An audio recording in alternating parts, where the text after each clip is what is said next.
আপনার নবী তো এটা শিখিয়েছে, উম্মত গালি দেখ আর যাই দেখ উত্তর দিও না, জয় তোমার আসবে, জয় তোমার আসবে। কারণ ধৈর্য যে ধরবে পরাজয় তার গলায় আসে না।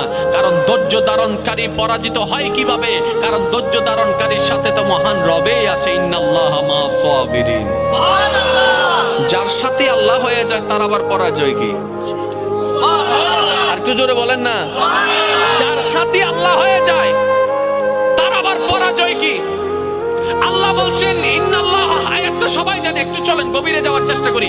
ইন্নাল্লাহা মা'আস সাবিরিন, নিশ্চয় আমি আল্লাহ ধৈর্য ধারণকারীর সাথে আছি। আল্লাহ পাক বলছেন আমি নামাজের সাথে আছি, নয় নয় নয়, আমি রোজাদারকার সাথে আছি, নয় নয় নয়। আল্লাহ বলছেন বান্দা আমি তোমাদের ভিতরে যারা ধৈর্য ধরে আমি তাদের সাথে আছি। তো ধৈর্য কারা ধরে? যাদের উপর বিপদ আসে তারাই তো ধৈর্য ধরে, যাদের টাকার অভাব তারাই তো ধৈর্য ধরে, যাদের বাজারের অভাব তারাই তো ধৈর্য ধরে, যাদেরকে অত্যাচার করা হয় তারাই তো ধৈর্য ধরে, যারা মজলুম হয়েছে তারাই তো ধৈর্য ধরে, যারা কথা শুনে তারাই তো ধৈর্য ধরে, যাদের মনে আঘাত দেয় তারাই তো ধৈর্য ধরে, যাদের উপর আহত করা হয় তারাই তো ধৈর্য ধরে, যাদের জায়গা দখল করে নেয় তারাই তো ধৈর্য ধরে, যাদের টাকা মেরে নেয় তারাই তো ধৈর্য ধরে, যাদের বিদেশে উল্টা বিষয় দেওয়া হয় তারাই তো ধৈর্য ধরে, যারা বিপদে পড়ে তারাই তো ধৈর্য ধরে।